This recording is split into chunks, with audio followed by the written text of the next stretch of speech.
Welcome to another episode of Worst Collection Ever. This is the show where we tell you about the worst comic book collection in existence, and it just happens to belong to us. I'm Jen. I'm Sean. Happy New Year. Happy 2026. Let us all walk into the sun. 2026, the year we go to the sun. Maybe Superman will throw us into the sun if we ask nicely. It should be like that thing when we read that Shadow Pact comic, where people were like, they took over that town. Okay. And then the villains were like, yeah, so like we're gonna set up this thing for the this Stygian abyss that you're gonna have to go into, and they made it so the people had to from town had to line up and do it.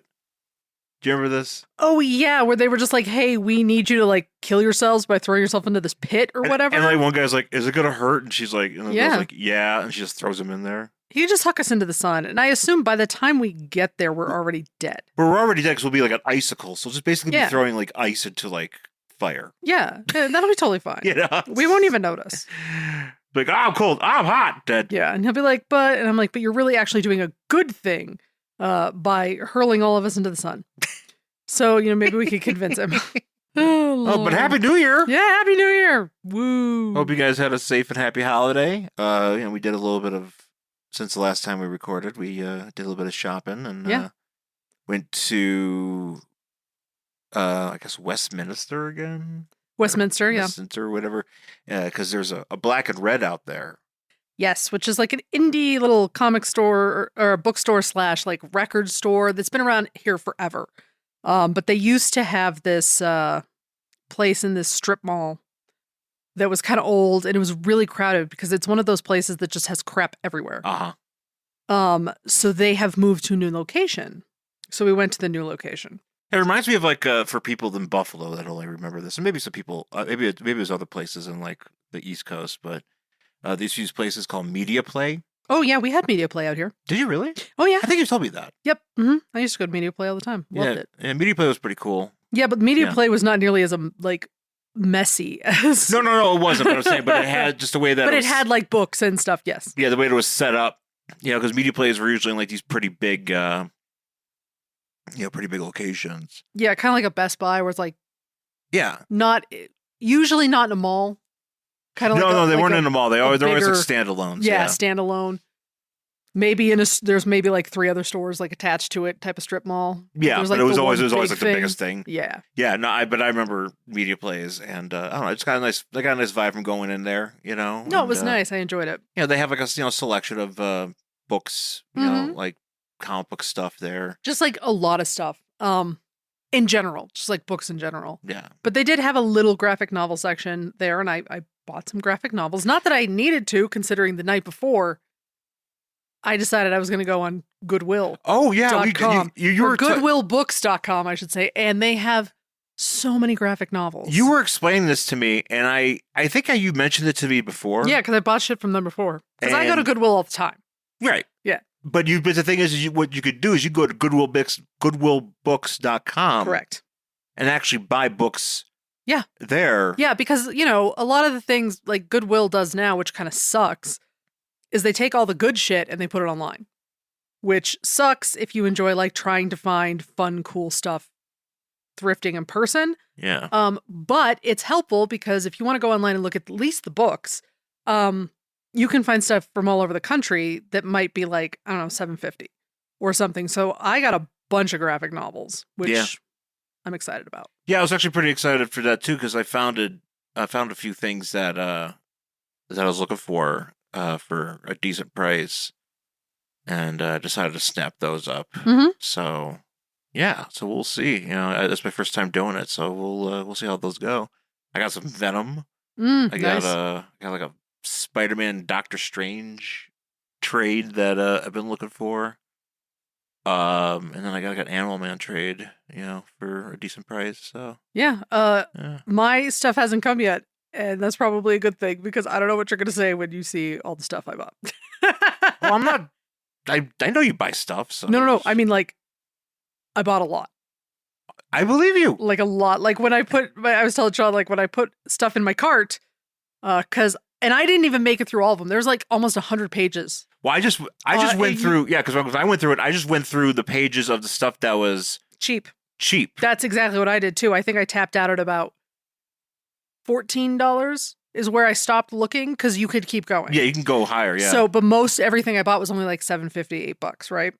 Because you can continue to go higher and see what else they have. But I mean, we're talking, they have like almost 100 pages of just graphic novels. Because you go in and you can do like manga or whatever. I just did superhero. And that's still almost 100 pages of shit. Lot. It's a lot of shit. So I was just like throwing stuff in my cart as I was looking at it. By the time I was done, I had about 82 trades. And I was like, okay, well, I cannot buy 82 trades. So let me go through and whittle this down to you imagine actual number that I could purchase. However they deliver it, I think it's USPS. It depends, yeah. I mean, I'm getting like email after email with like all these tracking numbers, and some's like UPS, DHL, and I'm like, I don't know what the fuck's happening. Just boxes and boxes of stuff. I did whittle it down, I think, to a reasonable amount of trades. Still a very high number of trades. No, hey, you know what? If you can get good deals, you got to get the good deals. That's the thing. For what I bought and for how much I spent, it's a really, really good deal. Like, I believe it. Yeah. It's really good. I could never get this stuff. I don't even think it's second in Charles for what I paid. Well, just some of the stuff that I bought that like was like this Venom trade that I bought. Like I looked for it at like Hall of Justice. I'm like, I know it exists other places. Sure. But it could be like full price. Of course. So if I could find it for a cheap, if it's not in perfect condition, I mean, look, long as it's not like sheared in half. Right. That's the thing. Can I read it? In coffee or something, which I don't think it is. Usually when you buy books from like Goodwill, like, I mean, there's some wear on it, but it's not like... It's actually not bad, because, I mean, I've bought just, like, novels and just regular stuff from Goodwill, just in the actual store. And, I mean, some of them, brand new. Never been opened. Like, you can tell, like, no one's ever cracked the spine on some of these books. Yeah. So like I said, I shop at Goodwill a lot. I thrift a lot. So, yeah, so I did buy a lot of stuff. One thing I bought that I was really excited about, because I've been looking for it, but the only time I've ever found it is on Mercari, and it's like $25, is the Huntress, the Dark Knight Daughter trade. And it's out of print. That's probably why I've never seen it. Probably. It's not easy to find. I don't think I've ever seen it in person. I know it exists. Yeah. And then, like I said, the only place I ever saw it for sale is on Mercari. It was $25. Mm-hmm. And like on Amazon, you know how sometimes you can get used stuff. It was like $30-something. Well, I got it on Goodwill for $9. So thumbs up on that, because I was like, well, I have to buy this. I like that. $9. I will happily spend this. So I'm looking forward to getting that one. I'm really excited. We also stopped at Hero Headquarters because it's in the neighborhood, and when we were up at Black and Red. Up in Black and Red, yeah. And I got got some. I don't know. There's so much stuff there that I want to get, but I don't want to spend. It's sometimes it can be kind of pricey. They are a little bit pricey, I have to say. I did see there were a couple like single issues that I need, but they were like $31 fucking. I'm like, no. So I did get a really cool because they have a $2 bin. So I did get a very cool $2 Gargoyles comic with Demona on the cover, where she looks like half in her human form, half in her gargoyle form. I thought that was pretty cool, so I did get that one. Yeah. No, that was cool, and I also snapped up a few things, including a molded Superman figure. Oh, that's right. You got the black suited Superman. I got the black suited Superman, which is funny because it's like it's from the Man of Steel line, the Kenner line from like mid-90s, which actually is a very underrated line. Yeah, because it's Superman centric, but it's very of its time, and it's mostly Superman. But you got a few other characters in there, but you have a molded Superman in his black outfit. And it's like, Superman's not that strong yet because he's recovering. So he has a big gun with missiles to use against enemies. Sure he does. It's like, he's just Cable, but with like Superman. Much. It's pretty great. That is actually very funny. It is critical you pay attention at this time. Ready to blast off into Marvel's Novaverse? Join Xandar Radio, a Nova podcast, your ultimate destination for everything Nova. I'm Doug Smith, producer and co-host of Xandar Radio. We bring you news, deep dive reviews, fan spotlights, creator interviews, and epic roundtable discussions. Whether you're a diehard fan of Annihilation, The New Warriors, or love the various Nova runs, this is your show. So grab your Nova helmet, power up, and tune in at novaprimepage.com or wherever you get your podcasts. Xandar Radio, because the Nova Corps needs you. It's Morbid time. It's always Morbid time. So the plan for this month, because there is the Wonder Man series is coming out at the end of the month this month. I want to cover Wonder Man.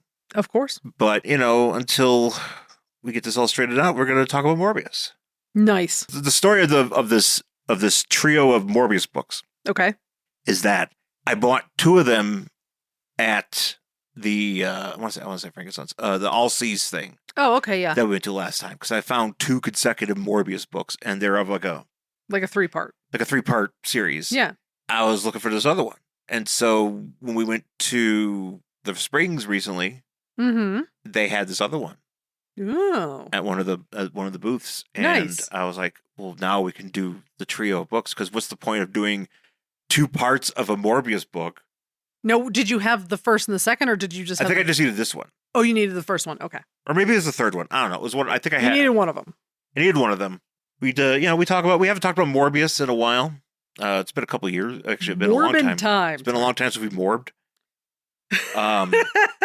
Can one morb? Is this like a verb now? Yeah, that's it. Well, that's it. The internet made it a verb. You can now morbin is a thing.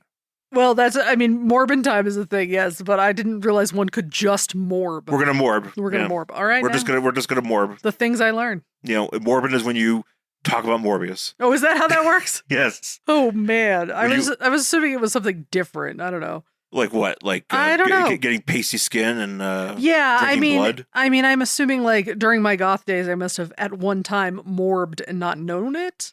Just being, very, very pale as I was. I'm surprised that hanging out at the vampire bar he might fucking reference in this book. Oh, you know what? We get to see it later. Is that Morbin? That's it. Yeah, that's Morbin. That's Morbin.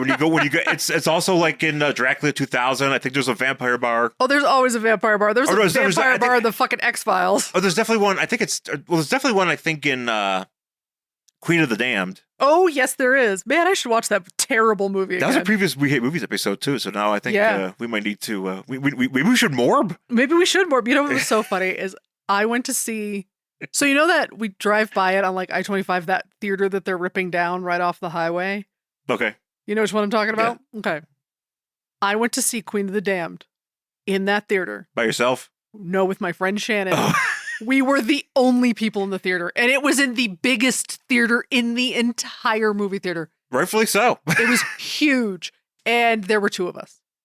It was amazing. Rightfully so. It was amazing. It was so terrible, but yes, I saw. Yeah, it's not a good movie. No, it's a terrible movie. It's a shame that that was like Aaliyah's last role. Yeah, because I think she died literally right before it came out. Well, she was supposed to be in the Matrix. Probably. She was supposed to take over the role of I think it was Nona Gay. Was playing in that movie. Okay. Yeah, because her voice in that, because they hadn't done the ADR in that yet. So I think it's her brother and her voices mixed together for Akasha to, try to do that. Because it literally came out like, I think before, like she died. Like, it was like she passed away. It was supposed to go to video, if I remember correctly, but then she died and then they put it in the theaters.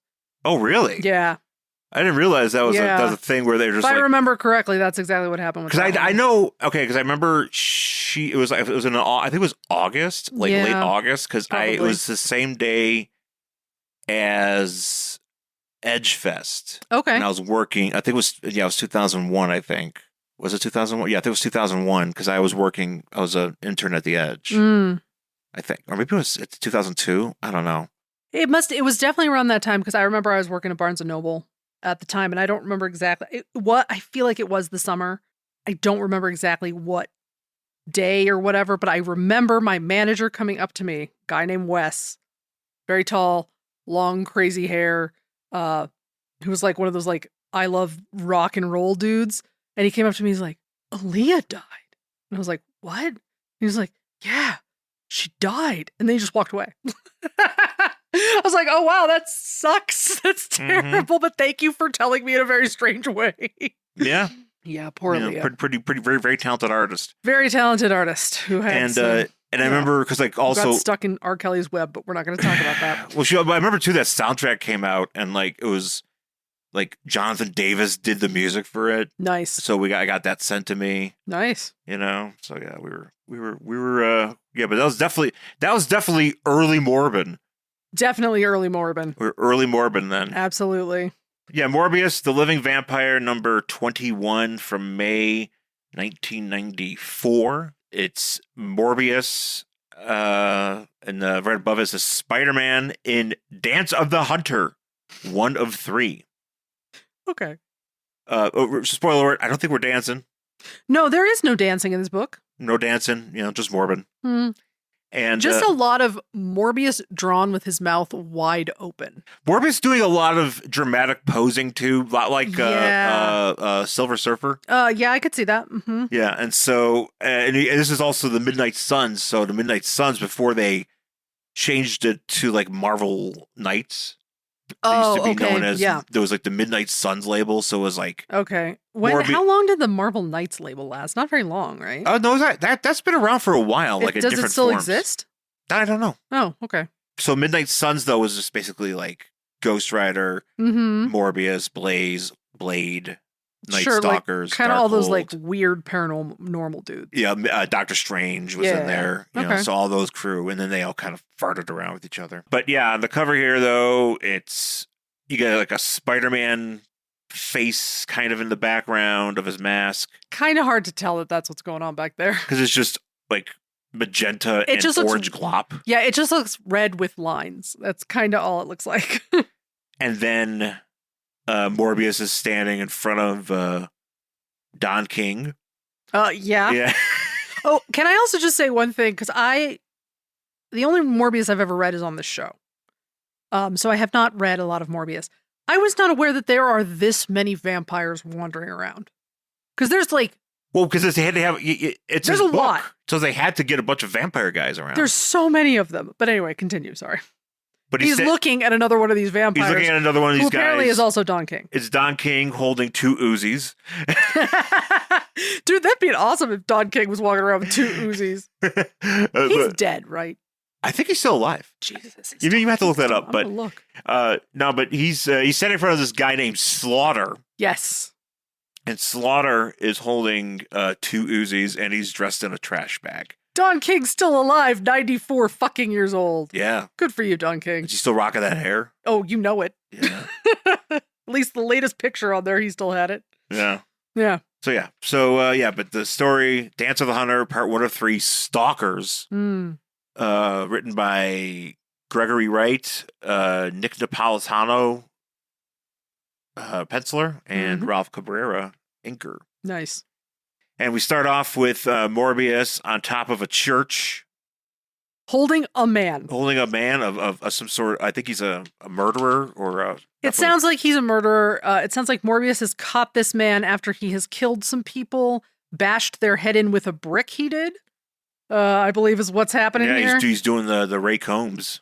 And he's like, they're standing on top of Catholic church, nice big Catholic church in New York. And he's saying, I want you to feel fear the way your victims felt it before I suck the life out of you. Because as a vampire, also a scientist, I do not kill innocent people. Scientist, vampire. Yeah, right. Honestly, that sounds like a sketch. I'm surprised the state didn't do it. I'm surprised the state didn't do it either. And so we were like watching the state, just as an FYI, we watched all of it. There's so much smoking. I didn't remember how much smoking is in the state. Just cigarette after cigarette. Oh, they love. I forgot about how much. Set, like this is 1993, so you can smoke anywhere. They are on set in front of a live studio audience smoking cigarettes, and it was back in the day, man. I remember those days, but I just didn't realize how much smoking there was, like indoors back then. Anyway, so if there was a scientist vampire sketch, Morbius would be smoking. Oh, 1,000%, because he would be smoking while like trying to do science and then like drinking blood out of like, I don't know, one of those hats with like the straws. I mean, he's got to be able to smoke. He's got to have his hands free, so he'd have 2 cans of blood. You got to be able to do it twice. I mean, and if he was played by Thomas Lennon, maybe he'd smoke it through his nose. Because apparently Tom Lennon smoked cigarettes through his nose. Tom Lennon has probably smoked cigarettes everywhere in any way possible. I don't think he does it now. He's definitely older, but probably in his 20s and 30s, he was like, Fuck it. Morbius, he's like, I'm going to throw you off this because I only drink the blood of those who are bad, who are criminals. And the guy's like, you can't do this on a Catholic church. And Morbius is like, you're right. And I don't understand why that stops Morbius. Yeah, I don't know why all of a sudden he gets Catholic guilt all of a sudden. Is he Catholic? I don't know. I don't think. I thought he was Greek. Maybe I thought he prayed to the Olympus. Well, no, you'd think he'd be Greek Orthodox then, right? Yeah. So why does he care if it's on top of a Catholic church? Yeah, right. I always do find this weird because Stan Lee making like pushing. I don't know. Maybe I don't know. It doesn't matter. But it's just I always find it weird when these characters are so Catholic, even Daredevil. Well, Daredevil, of course. Of course, but even Morbius to stop at this, I'm like, why do you care? So he's like, you're right, I can't. I will leave you here. And as he's talking to this guy, you hear... Well, he hypnotizes him. Oh, he hypnotizes him to wait for the cops, I guess, because he's just gonna basically do the Crow and leave him on top of the fucking building. Except he's not dead, like in that movie, which is way cooler. So, but at the same time, there's coming from off page is a voice bubble. Well, it's altercation, yeah. There's an altercation and a gunshot going off. And it's hey, Simpson, I think the name is. Yeah, somebody's saying off panel, I'm ready for you, Simpson. And then you hear blam blam. Which, the thing that's confusing is that when you're reading this initially, you think that, because the way the gunshots are going, it's they're shooting towards Morbius. I was kind of confused as to what was going on. I was like, okay, so is this a cop talking to another cop to tell him to try to kill Morbius? Right. Well, that's what you think. You would think he's involved. That's what I thought was happening. Yeah, he is not involved. But it has nothing to do with it. It's just literally Morbius hearing another crime go down while he's trying to murder this other man who has no impact on the story whatsoever. So forget about that guy. Right. We leave him there and never see him again. So Morbius is like, I have not fed. I must consume blood. Yeah, he's hungry because he has to have blood. He's a vampire. But only blood from criminals. But he only does criminal blood. Criminal blood. So what happens is off just before he gets down there, somebody goes, Agent Davis, you are now number 5. Yeah. And Morbius is is looking for whoever's doing the shooting. But he's not there. A fresh kill. But he's like, oh, hey, a dude's body's here, and a bunch of rats are hanging out. Yep. So I'm gonna snack on this guy. Delicious. He does that little thing. He was like, say nobody's looking. And his head goes back and forth a couple times. It's pretty funny the way that's drawn. Yeah. And so he's he actually does feed a little bit. So in the world of Morbius, what kind of criminals are we talking about that he's trying to feed on? I think any kind of criminal. If you steal a TV. I was going to say, if you're a shoplifter, so if you're a 10-year-old kid and you steal a candy bar, is he haha, and he feeds on you? I think he qualifies that. Oh, wow. Nice. I just know that there was an issue of Morbius or a story that I read where a bunch of guys were stealing a TV and he was like, haha! Wow. Yeah. That's pretty impressive. You know what Morbius really should do instead of running around? Maybe he should get a job as a security guard at a mall. And anytime there's a Paul shop Blart, but with Morbius. With Morbius, and then anytime anybody gets caught shoplifting, they go to his office and he just sucks their blood. Oh yeah, so we got this video of you here stealing this this koosh ball. Ah! Yeah, exactly. I realize you paid for that, but they didn't take the tag off and you walked through the door and it went off. Therefore, Morbius gets to eat you. That's how that works. Sorry about that. I feel like it would be better than running all over the city. It's centralized location. Yeah, you just kind of hang out. People do the work for you. Aren't there malls on Long Island you can go to? Yeah, absolutely. And people do the work for you. They call you when they have a shoplifter. Bloomingdale's hires Maybe Morbius. He could even ride a little Segway like Paul Blart. If he really wants to, he could paint it black and give it fangs or whatever and just through the mall. It'd be very funny. I would actually enjoy a Paul Blart v. Morbius comic. Oh, yeah. With Morbius definitely winning. Oh, I was going to say. Paul. It's a one-shot. Oh, it's got to be a one-shot. It's a one-shot and Paul Blart. No, it's not even a one-shot. It's a, 3-panel comic. Yeah, you know what? We're talking... Yeah, and then it's just blank. We're making this into... We're putting this into, like, a Marvel, like, Halloween special or something. And then it's just, like, blank for, like, the rest of the issue because it's Paul Blart going, hey, Morbius, that's not cool. And then Morbius just eats him. And then the end is just Morbius standing over Paul Blart's dead body, and it's like there's so much blood in it. So much blood. That's what I mean. Like he's like, this'll hold me for the holidays. It's Christmas time. So he so he finds this. He's just sucking him dry, and you just hear, tonight thank God it's sad of you. Oh, he's playing the Wham Christmas song after that one. Just Morbigeddon. Morbigeddon. See, this is how you make Morbius entertaining. I'm saying. You keep Jared Leto far away from it. Here's the thing. You put him in a mall. You put him in a mall. I think that if this had been Sony's offering of Morbius, it would have done much better than the one we actually got. Look, just put it out straight to video. You save so much money, and then everybody buys it, and it's a Christmas movie. Straight. Exactly. That is, you know what? That is how you make your movie evergreen. And your movie's not doing great, whatever. If you put a fucking Christmas tree in it, people are going to say it's a Christmas movie, and then you can show it every year. Obviously, the argument for Die Hard is there. But the argument Lethal for Weapon, Batman Returns. I just watched Cobra again last night. Christmas movie. Is it a Christmas movie? Christmas movie. Nice. He's cutting up that pizza, and there's Christmas going on. Perfect. There you go. Christmas movie. I went to see Batman Returns in the theater on December 23rd because Christmas movie. Also, Batman Returns, I'd see it anytime. It doesn't matter. It's my favorite. I was going to say, you're not picky. Yeah, I'm not. No, you promised me Batman Returns, the horniest of Batman movies. You better believe I'm going to go fucking see it. Most movies. Horniest of superhero movies, period. It may be one of the horniest movies ever made that doesn't have sex in it.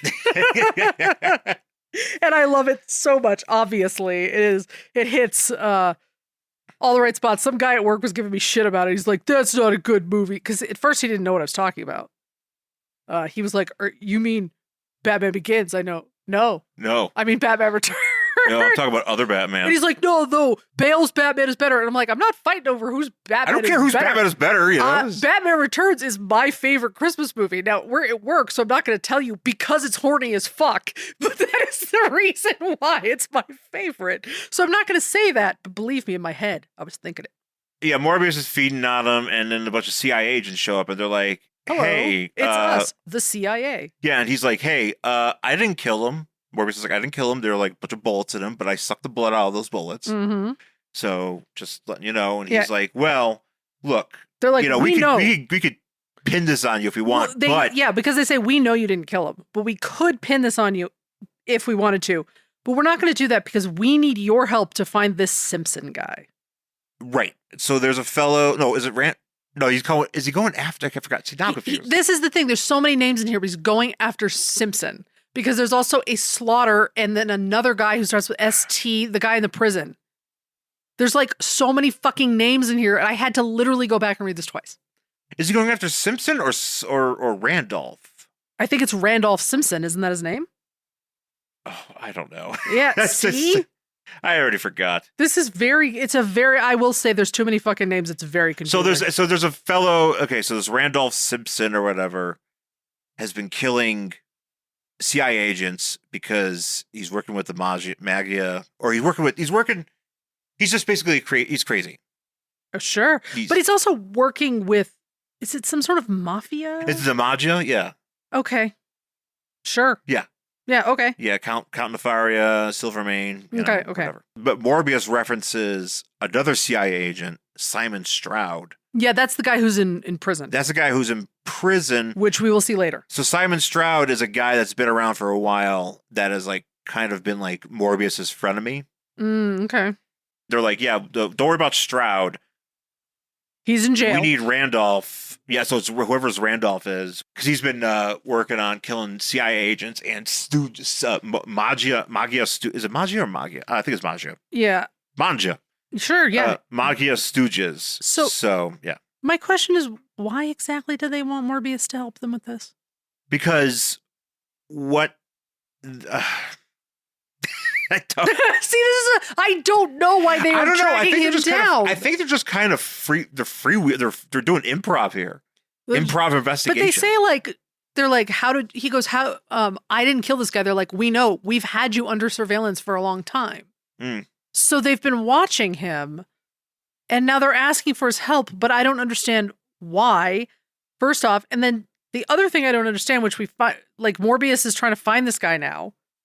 So he goes to his cop friend and he asks for information, which we see here later. But Morbius is a scientist. He's not a fucking detective. But he's a vigilante. So what?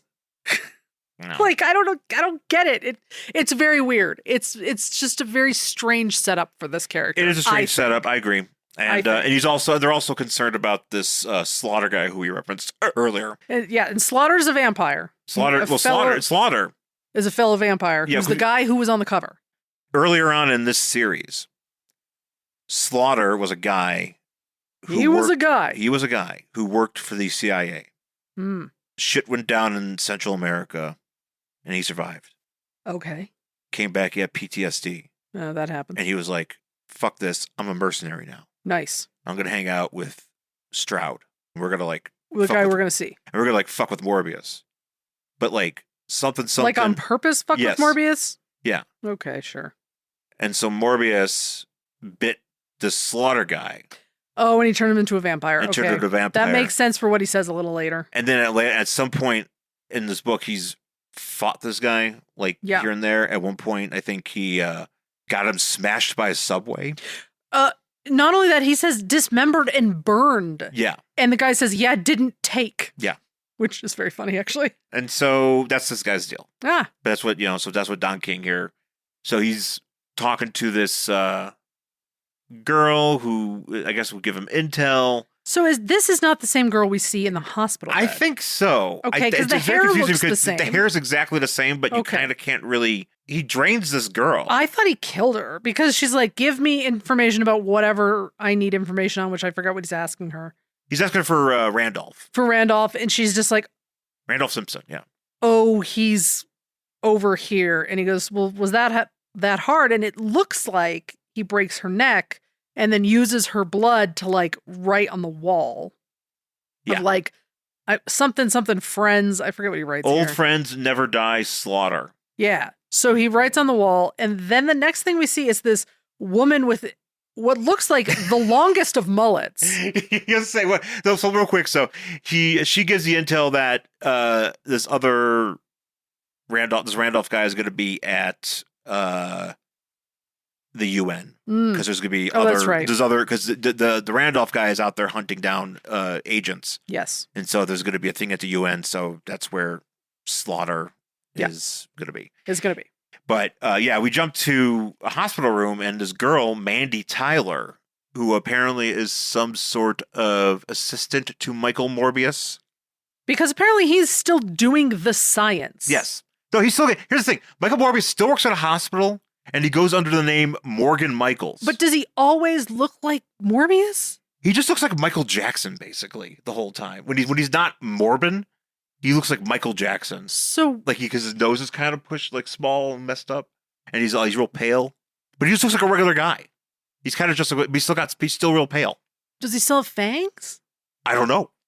I assume so. If his nose is still fucked up, right? Does he still have the pointy ears? I don't know. Okay, it's very confusing because he's still got a real job. That's what I don't get. I'm like, if you were you're constantly doing this fucking science shit. And then you're running around looking for people to murder. And I'm like, can't you just go stop downstairs wherever they keep the blood and I don't know, drain Hey guys, taking a break. Exactly. I gotta go get some. I gotta go fucking pony up to the bar here and suck down a fucking pint of blood and then go back to my hospital duties, which I don't know what you're doing there. scaring children, apparently. Now I'm just imagining Morbius going up to the bar like in The Shining. Yeah. Yeah. And he's like, instead of like... That bartender being really racist for some reason. That bartender's going to be really racist, and then he's also going to give Morbius a shot of blood? Yep. Yeah, that sounds... Give him a blood cocktail. Delicious. Blood and Prosecco.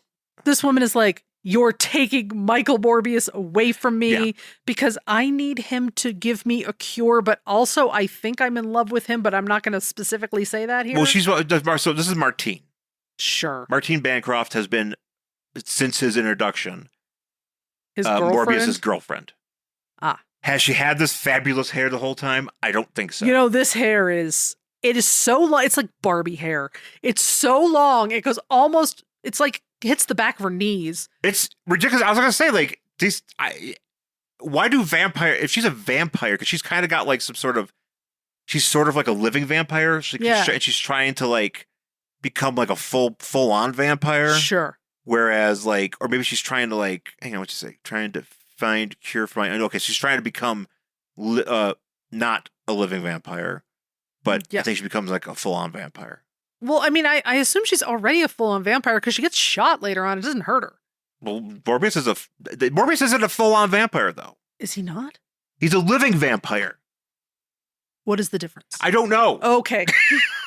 I don't know the difference between a living vampire. I mean, I am assuming all vampires are technically... Maybe it's you can't stake him through the heart. I mean, you could stake him with anything. I mean, if you stake anybody through the heart, they're going to die. Yeah. So she's like, you woman in this bed, you're not going to take Michael Morbius away from me. Stay away from my man. And if you don't stay away from my man, being hooked up to all these tubes is going to be like a blessing, considering what I'm going to do to you. Uh-huh. So... her and her insane hair, because it really does also kind of look like a mullet because she's got like the bangs or whatever. Like in the last picture, from behind it looks like a mullet. Yeah.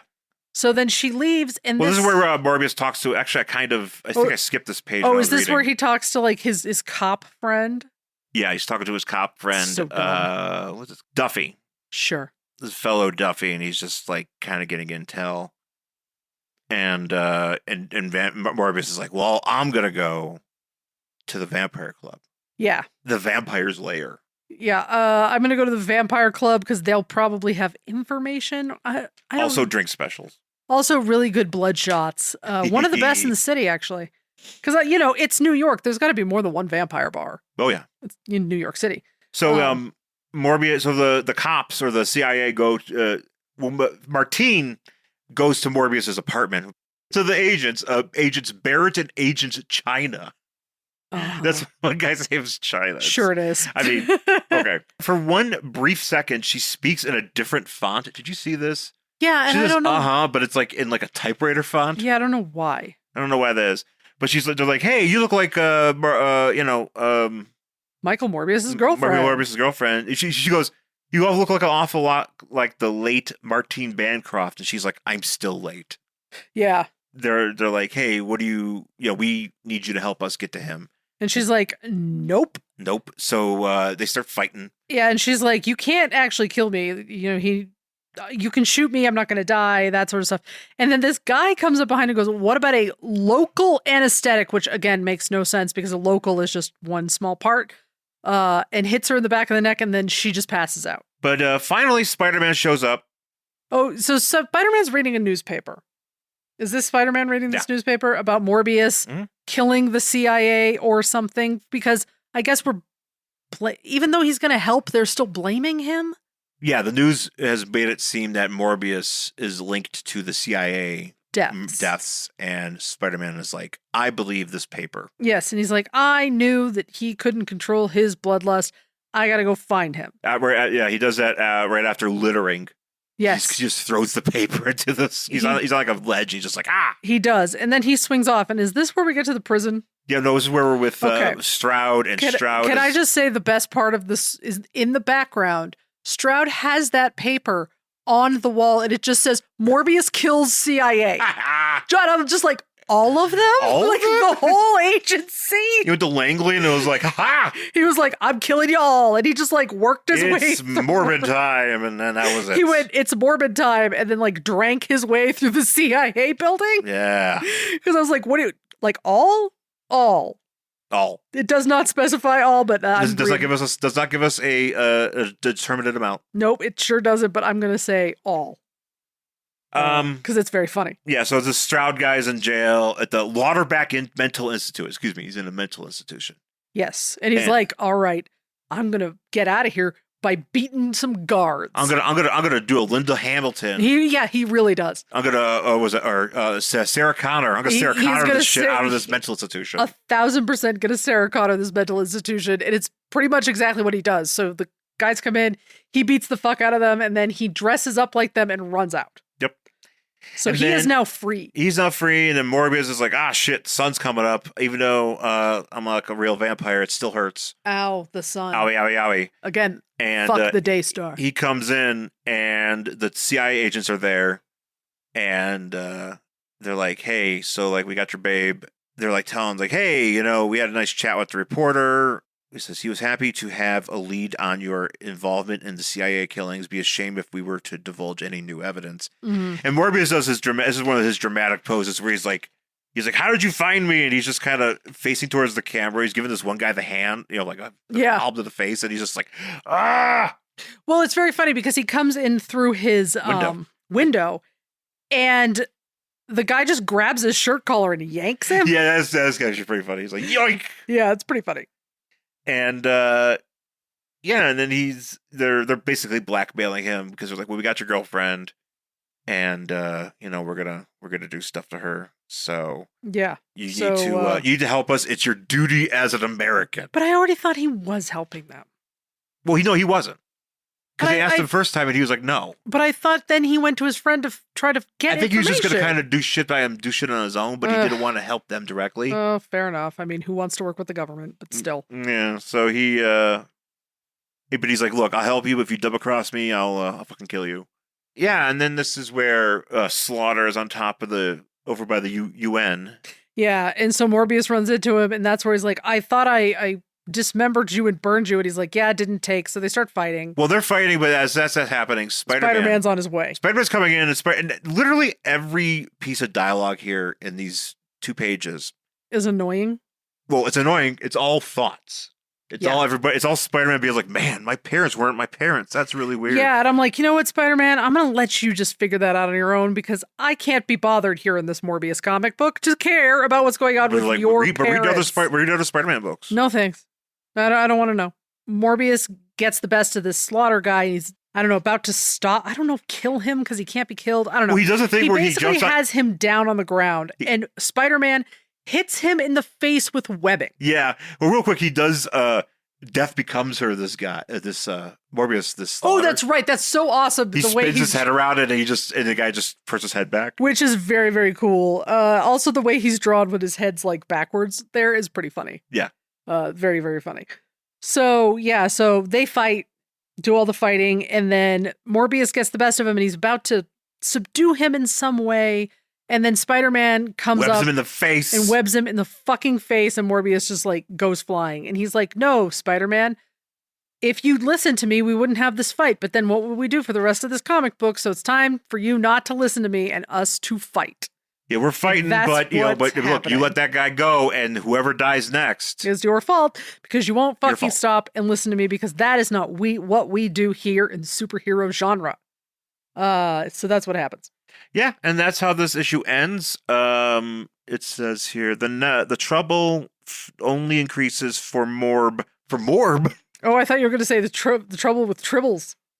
No, trouble with MORB. Trouble with MORB. The trouble only increases for MORB when Simon Stroud joins the fray and mysterious clues show up to give things a surprise twist. Of course they do. What a twist. Oh, man. So that's what's happening next time on... Yeah, Dance of the Hunter continues. Morbius. Slaughter, the CIA, Crazy Randolph, and Kooky Stroud are in the mood for murder. And Morb's on their hit list. Morb. That is, if he can make it out of the tangled web of Spider-Man's woven. What? Spider-Man's out of the tangled web, Spider-Man's woven. Oh, it's a verb. Yeah, Spider-Man has woven. And check out the creepy cover below, which we will see next week. Is it creepy? No. No. And also, real quick, liars. the letters page to Morbius is blood type. Oh, okay. Okay. And if you write in, do you have to also give them your blood type? Yes. Yes. Oh, yes, okay. yes, yes, Just yes. check. I didn't know if there was like a stipulation. You have to give them blood. Yes. Oh, well, I mean, Morbius needs a snack. So you just people sending blood to the Marvel offices. Here's a little vial. Stan Lee would drink it because that's why he lived to be so long as he did. Yeah, that's how he lived. Like, I'm Morbius too. Ah! Yeah, he's like, I can't wait. It's Stan Lee time. I can't wait to drink Jack Kirby's essence. Morbius, the Living Morbid Vampire, time. number 21 from May 1994. You can write us at worstcollectionever@gmail.com. Oh, I forgot to tell you. So Stroud has an email address. This fellow Stroud, according to Stroud at morbintime.com. No, according to the Marvel Wiki, his email address is sstroud@hatemail.com. For some reason, that's a thing they added, but that you could email this guy at hatemail.com. Give them all Twitter handles. Yeah, just give me Twitter handles. Just like you don't want him to put them on Twitter. You got to put them on like a sane website. So sane social media. So give them all like Threads handles. give him Threads because Threads isn't insane as well. Threads is also insane, but it's not fucking Twitter. Well, speaking of Instagram and Twitter. Yeah, you and can Threads, find us on those things. You can find us on those things at at Angry Hero Sean and at Jed Stansfield. And also Worst Collection Ever on YouTube, which is where we have videos of these very episodes. Not video, audio. Sound. You don't have to look at us. You don't have to look at us, but if you want to hear something different, you can also check out the ongoing playlist of videos that we have from DCKO, where we're commentating on matches. Hopefully, I'll be able to get a chance to make more videos from the second round, which has already been completed, and in the comics. And that's it, huh? Yeah, and that's it for now. I don't know what we're gonna do next month. That's stupid. We gotta have a few other things happen, but we gotta record some of those other. We gotta do some more exhibition matches. I think those. Well, I mean, I'm gonna be drinking prosecco, so what better time to do it? Shit, I don't know, man. Maybe that sounds like a good idea. Anyways, folks, thanks for listening, and we'll talk to you again next time. Bye.